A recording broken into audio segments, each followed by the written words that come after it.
Menteri Undang-Undang buat lawak apa? Tunggu polis tahan pembunuh.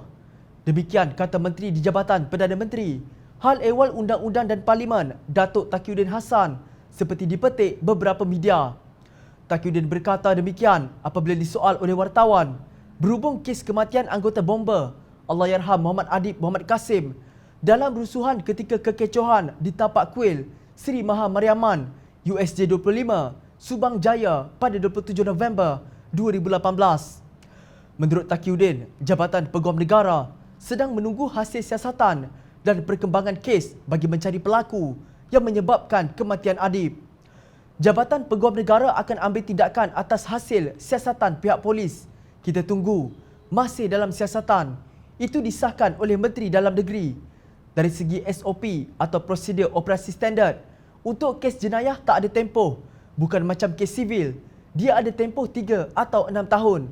Kes jenayah, selagi kes itu berjalan, boleh dituduh apabila pendakwa raya berpendapat kes mempunyai cukup bukti dan sebagainya.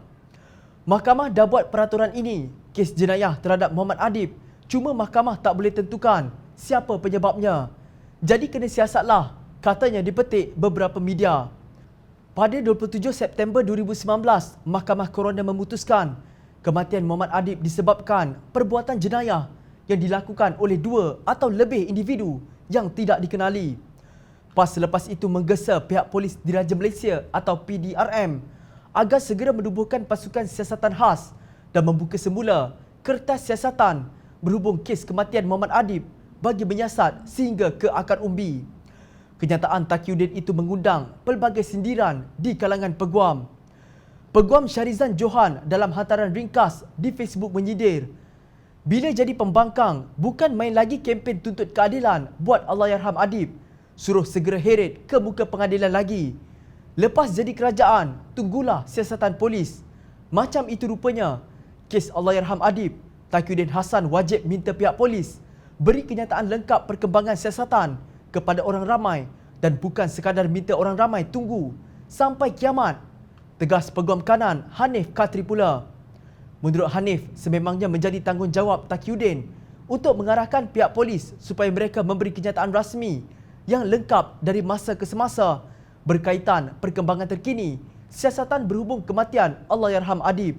Taqiyuddin Hassan perlu lebih bertanggungjawab dalam memberi kenyataan beliau sebagai Menteri Parlimen dan Undang-Undang daripada meminta rakyat menunggu penyelesaian siasatan sedangkan rakyat tiada pengetahuan dan sering tertanya-tanya tentang perkembangan siasatan itu, tegas beliau dalam kenyataannya di Facebook.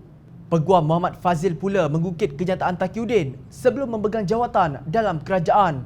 Masa jadi pembangkang hari itu, antara yang lantang kritik kerajaan Pakatan Harapan pasal isu Adib ini adalah menteri yang pegang portfolio undang-undang hari ini jugalah. Dia punya fitnah tu seolah kerajaan Pakatan Harapanlah punca arwah Adib terbunuh dan sebagainya.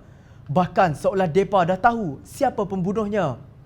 Hari ini bila dah ada kuasa, boleh pula nak siasat lagi, sindir Muhammad Fazil. Peguam Aidil Khalid juga turut membidas Taqiyuddin. Selepas kes Adib ini, mereka tunggang sampai Pakatan Harapan tumbang dan Tommy Thomas letak jawatan. Hari ini apabila ditanya tentang apakah perkembangan kes pembunuh Adib, Menteri Undang-Undang kata, kita tunggulah. Tunggu sampai bila? Tak tahu. Dah setahun lebih, itu jugalah alasan yang dikeluarkan. Tunggu polis siasat dan tangkap. Sampai dah bertukar kerajaan pun, gitu juga. Skrip yang sama, ujarnya di Facebook. Ini hanya sedikit komen peguam yang sempat dipetik dalam ruangan terhad ini. Banyak lagi sindiran aktivis yang anda boleh layari sendiri. Jom channel pun ingin tahu, tunggu sampai bila?